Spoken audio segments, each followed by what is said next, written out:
Hello and welcome back to the Eat Like Ruby podcast. I am Ruby Fraser, accredited sports nutritionist, personal trainer, online educator, and today we are going to talk about all things do's and don'ts, I guess we could call it, for nutrition in the new year. So obviously perfectly timed being early January. This becomes such a hot topic in the fitness industry and the nutrition industry, but also just for people personally. Everybody seems to take some sort of approach with nutrition in January. And I have so much to say about this. So I want to speak to this today in two parts. The first one being for people that are quite beginner, so you're like starting something for the first time in January, or even if you are someone that has attempted a lot of things in the past, whether it be diets, nutrition programs, challenges, gym programs, anything like that. If you've attempted a lot of things in the past, but you haven't quite found your groove, or you haven't found the thing that works for you, or you feel like you're in that position of constantly like trying this, starting again, and you're stuck in that loop. So you are still a beginner in the sense that you haven't really found your feet with the thing that you actually enjoy and can continue doing long term, which is a major thing we're going to talk about today. So the very first thing I want to say, and if you've ever been to a masterclass of mine or worked with me before, I always want to point out to people to be open-minded. So often people will go out of their way to go to a masterclass, listen to a podcast, start a program, but they're still very set in their ways. And even though they've sought out this information themselves, they dig in their heels and they're like, oh no, that wouldn't work for me, or I've always done it this way, I have to do this, I should do this. Whatever those beliefs are, this is where we really, really want to question, are they working for you? We see people get so adamant on something and so set in their ways and really digging in their heels on this belief, and this is where we really want to ask, how is that working out for you? So I always just want to point out to people to be open-minded. Obviously, I'm going to chuck out a bunch of things today, and we always want to just think about how it actually applies to you personally. There might be some things you take, there might be some things you leave, but I just challenge people to challenge themselves and their thoughts, and instead of just instantly thinking, no, that wouldn't work for me, just hear me out. So really keep that in mind. And the funny thing about that is, often it's the people that aren't getting the results that they want that are so set in their ways. Usually people that have found their groove or have found, the nutrition and training strategies that work for them are still open-minded to hearing about new ones. They're open-minded to learning. They're open to learning. They're open to taking in new things and thinking, would that work for me? Should I change things up? And it's the people that aren't getting the results that get really adamant on like, no, I have to do X, Y, Z. And that's where we come back to that question of how is X, Y, Z actually working out for you? So we're going to get into that today, and we just really want to keep that in mind the whole time. The very first thing I like to point out to people after being open-minded, so the second thing is, so often, especially this time of year, but always, we see people doing things they don't enjoy in the mindset of like, I've just got to get this done. Like, I'll do this 8-week challenge, I'll do this really strict diet, I'll follow these really shitty protocols, whatever it might be, for that amount of time, whether it's a 6-week challenge, an 8-week challenge, a 12-week thing, whatever that might be. People get into that mindset of just got to tough it out, just got to get it done. And I have so much to say about that. But the two things that happen here is sometimes we get the results, sometimes people will knuckle down, tough it out for those 6 weeks, those 8 weeks, whatever it is, and that is awesome. But the two things that tend to happen is if we do even get that temporary result when we get to the end of the 8 weeks and we feel great, usually that has happened from cutting out a lot of things, from restricting a lot of things, and we've built up this hype to, I can't wait for this 8 weeks to be done so I can go out for tea again, so I can eat my favorite food again, so I can do all of those things again. And quite quickly, that temporary success is gone and we go backwards and we lose all those results we initially got. So it happens in the sense that people can't wait to bring those things back in, but it also happens in the sense that people don't know how to bring those things back in. If we go into, like I said, a really restrictive diet or an 8-week challenge or something where it's one size fits all. These are the rules. This is what we have to do. And we knuckle down and we do that. We haven't been taught anything. And you guys will learn very quickly that I am the biggest advocate of nutrition education because we are going to be eating for the rest of our lives. So if we've adjusted our whole life for those 8 weeks, and I'm going to elaborate on this a little bit more in a second. If we've adjusted our whole life to just get it done and tough out those 8 weeks, we get to that point where it's like, what happens in week 9? What happens when we do want to eat our favorite foods again? What happens when we do want to go out for tea? If we think about that fact of we are going to be eating for the rest of our life is going to include going out for dinner, going on holidays, having birthdays, having special occasions, having all of these things. If our nutrition approach has simply been like, these are the rules, this is what we have to do, we haven't been taught how to navigate all aspects of our life. And our life is also going to have times where nutrition can't be the number one priority. Having really strict, aggressive, restrictive things in place simply isn't sustainable at that time. If we think about times in our life where we're busy, we've got a lot on with our study, we've got a lot on with our kids, we might just have a shitty week where, someone's sick, someone's in hospital, like we're literally just running around, and a very restrictive, like one size fits all approach where it's just like we have to do these things just isn't achievable during those times. So when we start to piece all this together, if we've spent, we'll just use 8 weeks as the example. If we've spent 8 weeks knuckling down, doing all the things that we have to do, should do, really restrictive just to get a particular result, but then we start to come out of that 8 weeks, and live the rest of our life, and those things naturally come up, the good things like holidays, birthdays, dinners, but also just the time-consuming things like I said, shitty weeks, busy weeks. We have to know how to navigate all of those things with our nutrition. One thing we see with these really restrictive approaches like an 8-week challenge is a lot of people, and this can be awesome, but a lot of people will get their whole family on board, they'll adjust their whole lifestyle to, like I said, get it done. So it might be something like getting up an hour earlier, getting your husband to pick up your kids so you can get to a particular gym class, making a separate meal to the rest of your family, anything like that where you're like knuckling down, getting it done. And like I said, you've got the whole family on board, everyone's supportive, it's wicked. This is where we really want to look and think, okay, cool, if we did pull all of that off for 8 weeks, can we do it forever? If we think about the fact that, like I said, maybe your husband has adjusted his roster so he can pick up the kids, so you can get to gym. At some point, he's probably going to be like, I can't keep doing this. Like, my work doesn't allow for this, whatever. You're then left in a position where success looks like doing all of these crazy things. When your husband brings it to you, and this is just an example, but when your husband brings it to you and says, I can no longer do this, you instantly think, well, fuck, I'm going to fail because success is doing this. It's actually not practical for us to continue living our life like this. Therefore, I'm losing the success with this thing. So that's just an example. But like I said, people do this in terms of cooking separate meals to their family. And for a while, even for the whole 8 weeks, you might be quite motivated. It's awesome. I'm doing my meals. I'm killing it. If we think about that fact that we're going to be eating for the rest of our lives, are we going to do that for the rest of our life? At some point, the novelty wears off and you're just like, I've had a busy day, I've got a million things on, there's shit everywhere, and now I've got to cook a million different meals because I've programmed myself to think that success is doing this, and I haven't actually learnt enough about nutrition and gained that education to really structure it to suit me and my lifestyle.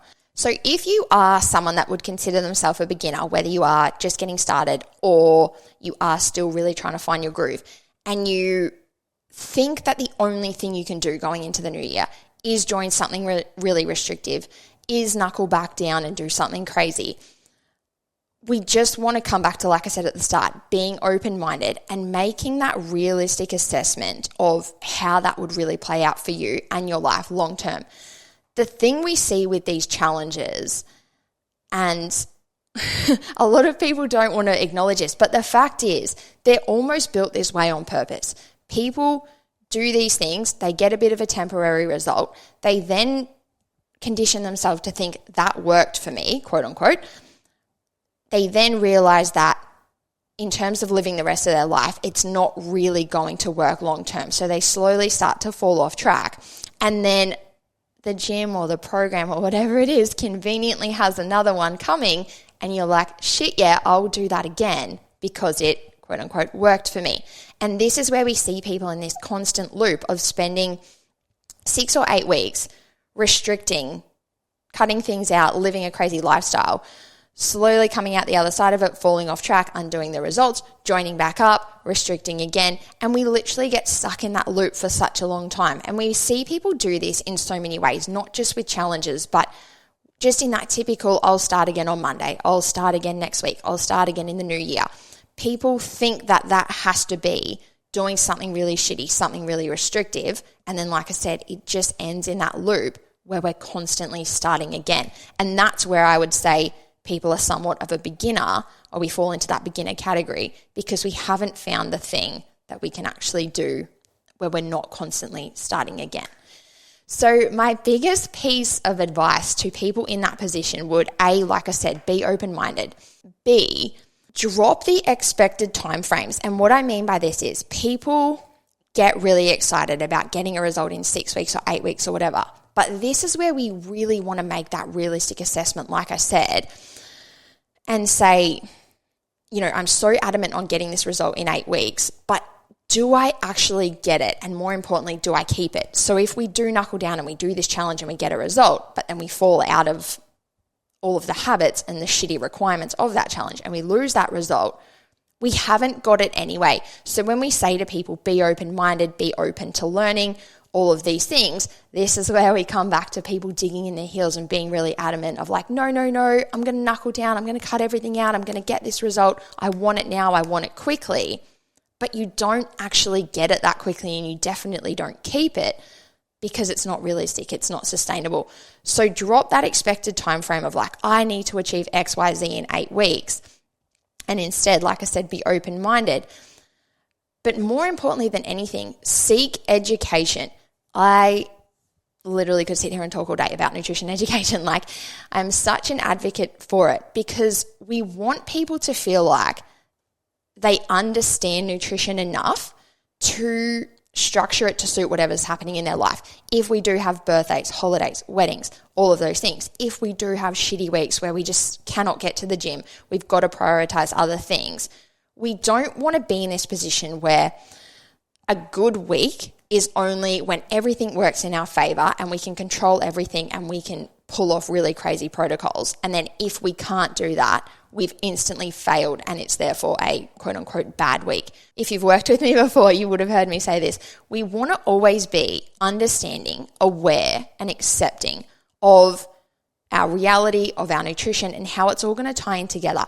Too many people, I think I spoke about this in the last episode as well, too many people will do something really intense or really restrictive, hope that everything's going to work out for them. Hopefully my week goes perfectly. I can get all the workouts done. I can stick to my shitty diet, all of this thing. If we have real education and understanding of nutrition, we don't have to hope for results. And we also don't have to hope that everything works in our favor and then freak out when it doesn't.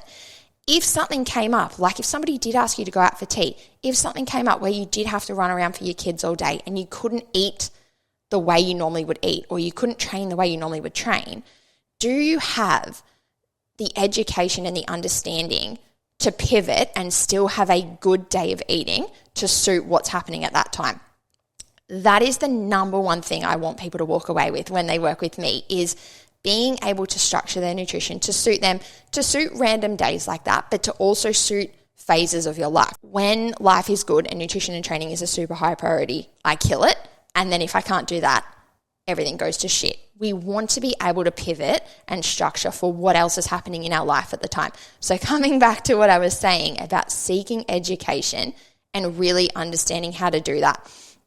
So whatever you're going to go into for the new year, whether it is a challenge, whether it is a program, a diet, you're going to hire someone, you're going to join something, really just ask, can I see myself doing this long term? And am I truly learning how to manage my nutrition for all aspects of life?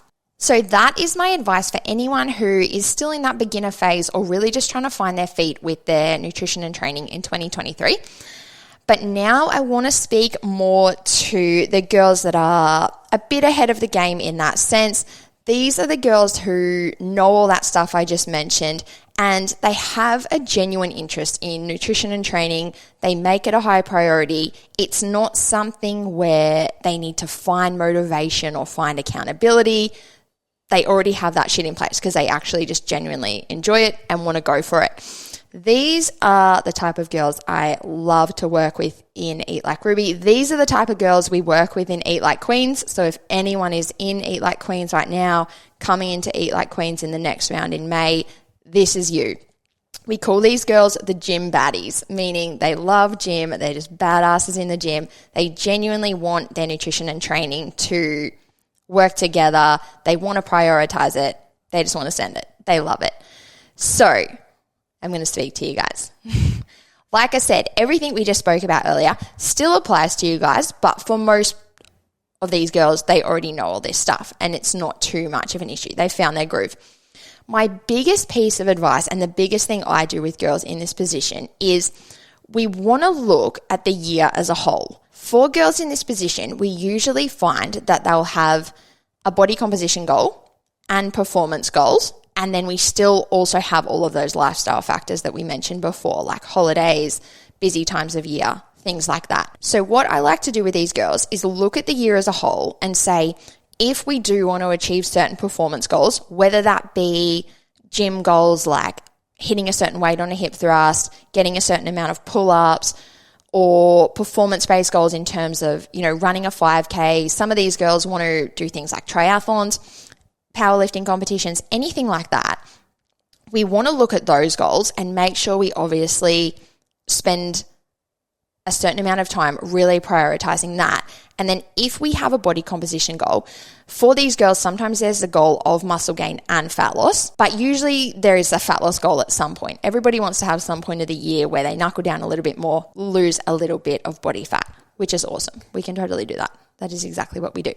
But we really want to start to look at the facts in this situation. If we have performance-based goals, let's say a super common one is hip thrust goals. People want to hit a certain weight on a hip thrust, or they want to get a certain amount of pull-ups.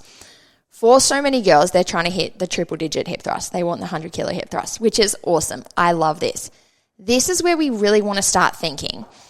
If there are goals for the year to drop body fat, hit a heavy hip thrust, and get better at pull-ups, we need to decide at what times we would prioritize what ones.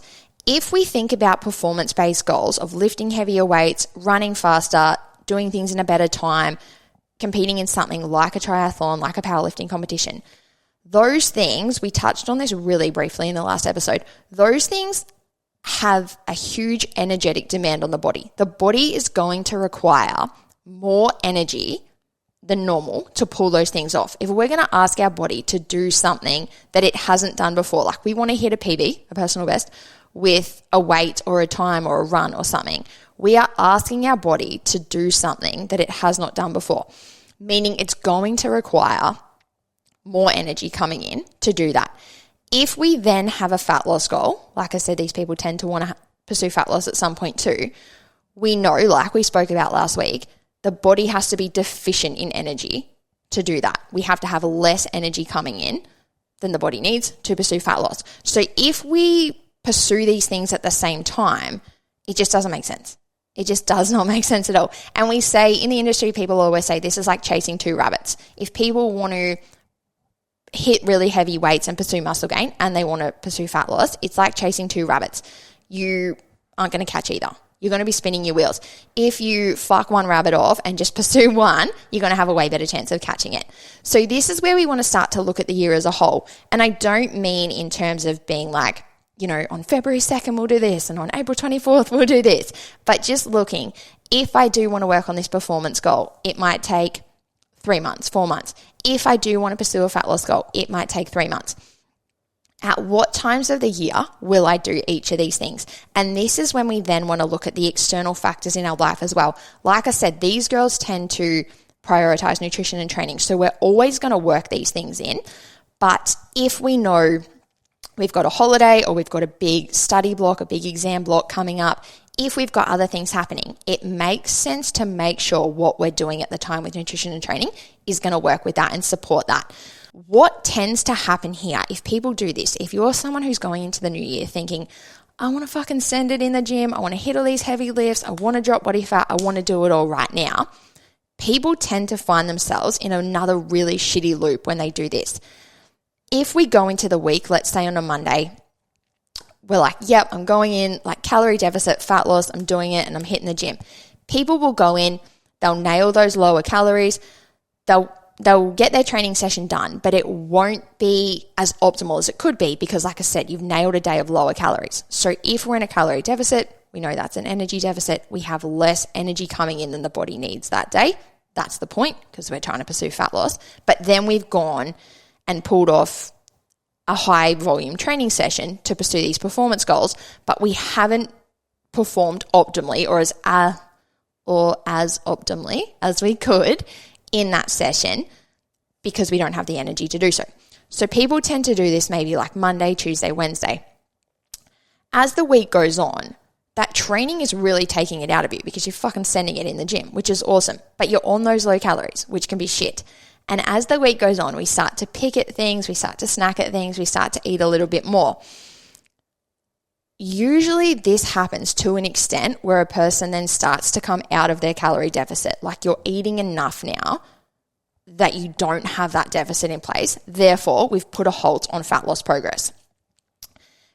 And we're doing this because we're hungry. If we're sending it in the gym and we're fucking killing it and we're lifting heavy weights, we're going to start to get hungrier. People do this and they start bringing in those extra meals and everything, and we put a halt on that fat loss progress. And then people start to get into that mindset of like, oh, I've fallen a little bit off track with my goal. Like I wanted to be in a deficit. Now I'm not in a deficit. Everything's a little off track. And sometimes what can happen here is they feel like there's no point training then.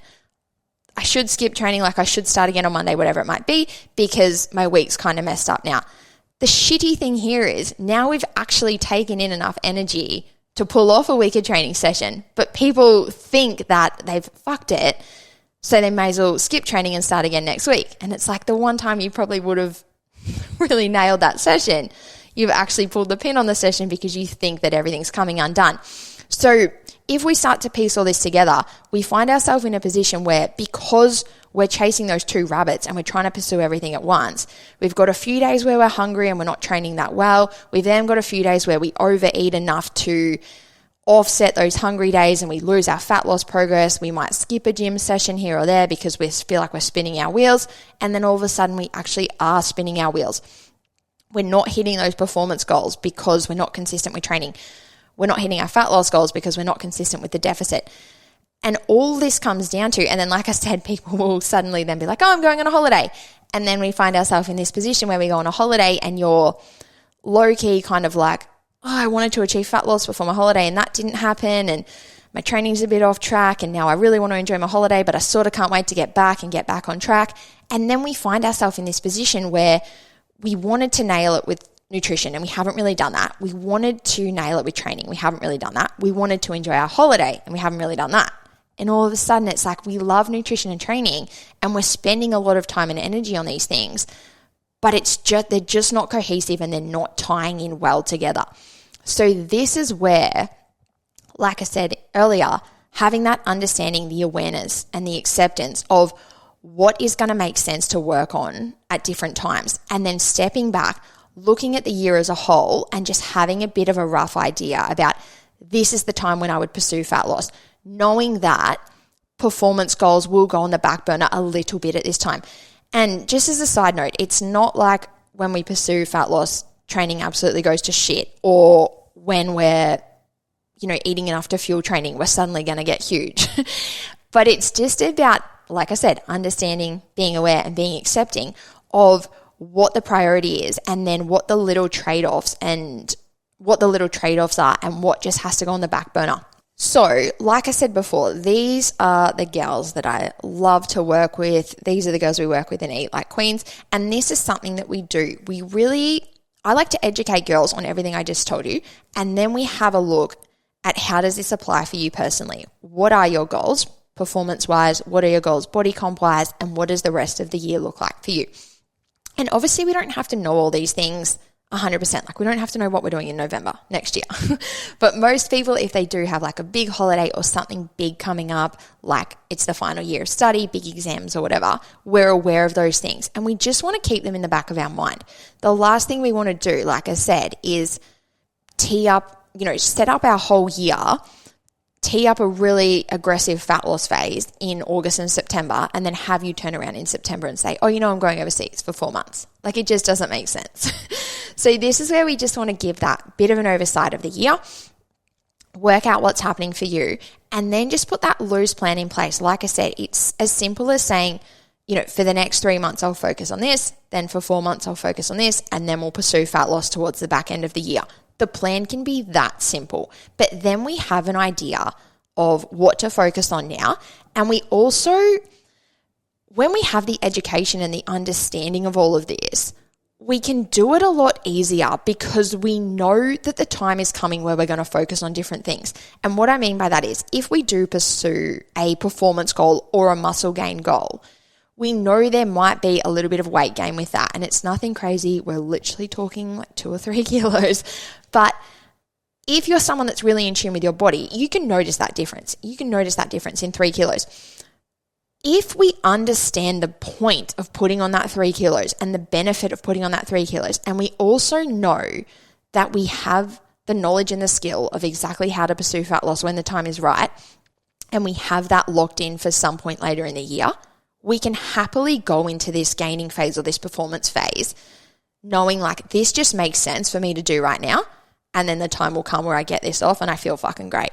And we still feel fucking great when we pursue the muscle gain and the performance goal because it's coming from a really educated, controlled place. You're like, this is my goal and this is what I understand and know to be the best plan to put in place to achieve that goal right now. Like it all just makes sense. Nothing is coming from that place of desperation or being lost or not knowing what to do. We know what to do and we're just making an educated plan about how best to do it all so that we can pull it all off.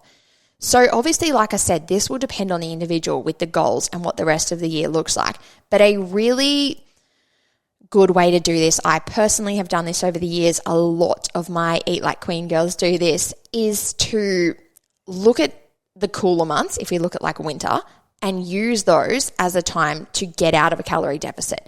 And the reason we do this is because, like I said, we might find ourselves in a position where there is a little bit of weight gain. We're maybe just not feeling as comfortable in our body. I really just want to side note, it's not about if we are not in a deficit, we're suddenly going the complete opposite direction and stacking on the weight. It's just that we're not our most absolute leanest, lightest, and most shredded. But if we have a muscle gain goal or a performance goal, we know that it doesn't make sense to be in that position anyway. So coming back to that, if we know there's going to be a little buffer of a couple of kilos while we fucking send it with these other goals, it makes sense to do that in winter. If we tell someone to do that the week before summer, they're just not going to feel great. So why would we do it?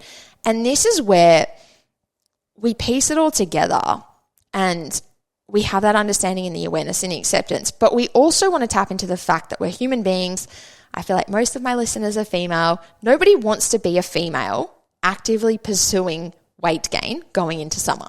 Well, I should say most females don't want to actively pursue weight gain going into summer. And that's totally fine to acknowledge.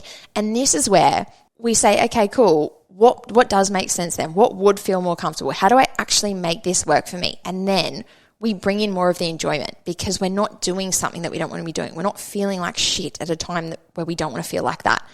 So coming back to the plan, if we do that for winter, if we say, through May, June, July, August, I'm going to intentionally eat at my maintenance calories or even a little bit more if I do want to see some muscle gain.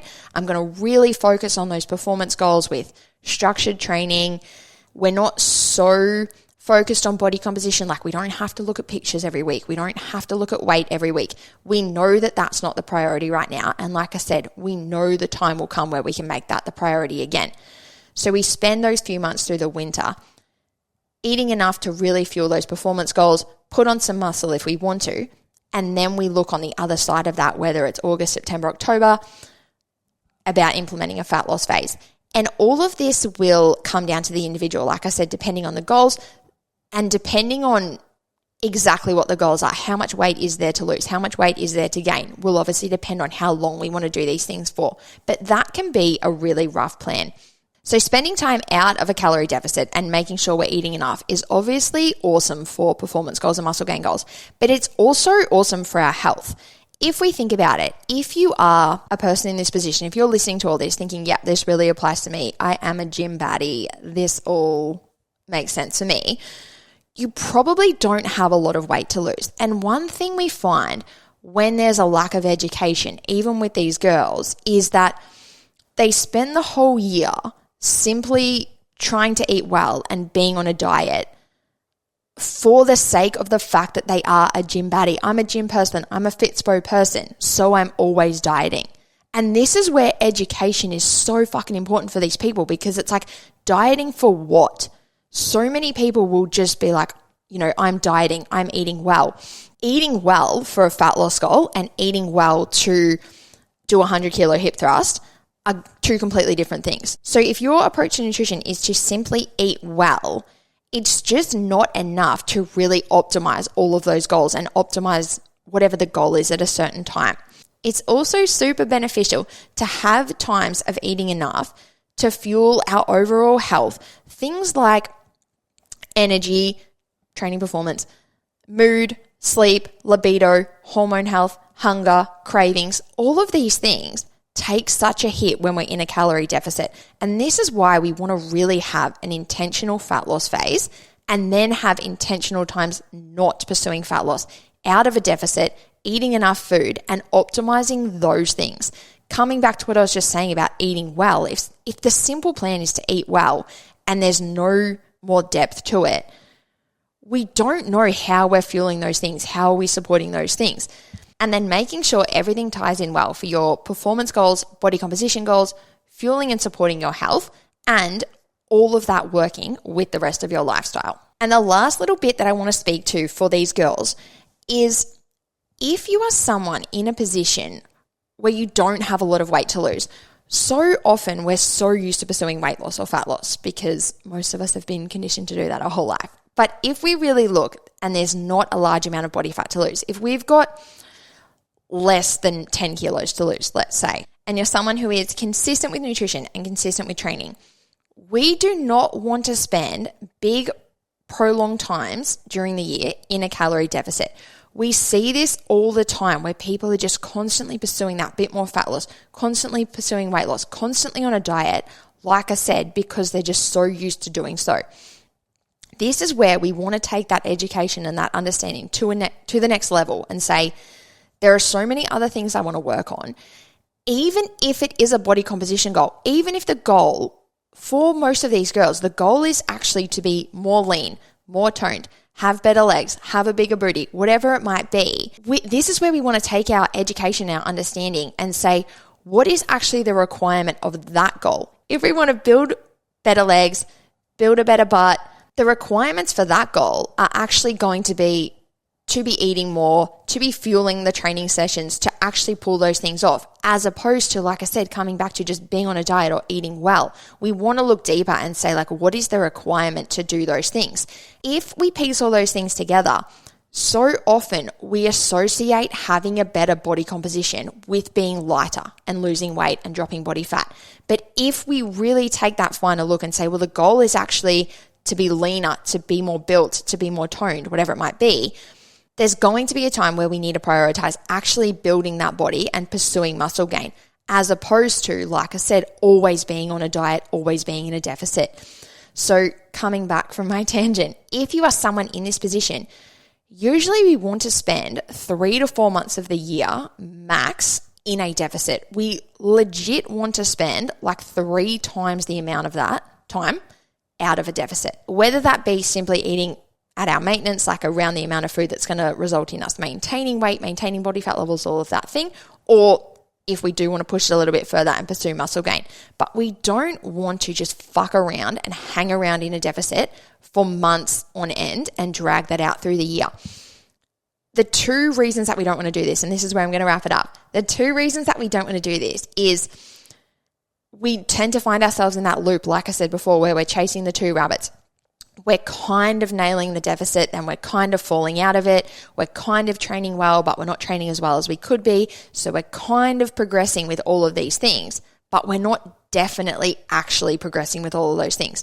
So we have those goals of wanting to look better, wanting to train better, but we're kind of spinning our wheels. We're stuck in that loop because we've dragged out this deficit and we're just over it, for lack of a better word. We hit a point where it all starts to just get a little bit sloppy. And then the other reason is that we want to spend time optimizing, like I've said a million times, training, performance, and muscle gain, but also those other health factors like hormones, mood, sleep, libido, stress, cravings, hunger, energy, all of those things.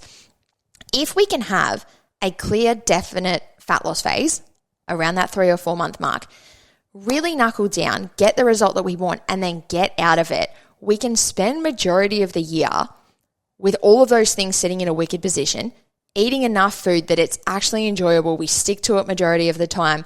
We're in good health, we're training well, and we're actually building the body that we want.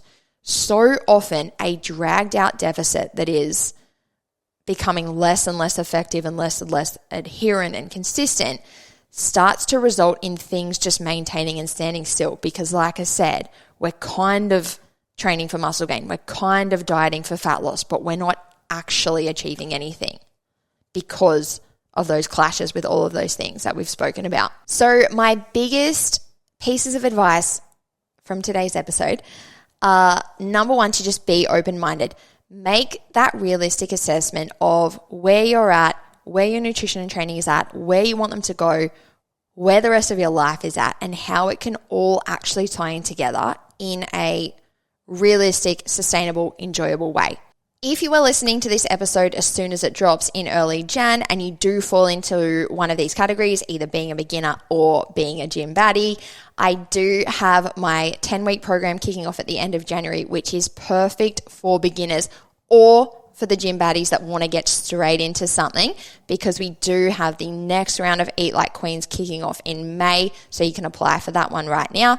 But if you're a beginner and you just want to get started and actually learn, like I've said, how to understand nutrition, how to get that education, and how to apply it for you, the 10-week program is perfect. If you are a next level gym baddie and you want to apply for Eat Like Queens, go for it. And if you do want to do that and join the 10-week program in the meantime, a lot of girls are doing that, which is awesome. And no matter who you are, where you fall on the scale, what you're doing, make sure you subscribe, because that next episode about do's and don'ts for New Year's training will drop next week. Make sure you're following me on Insta, eat_like_Ruby. And that is all from me today.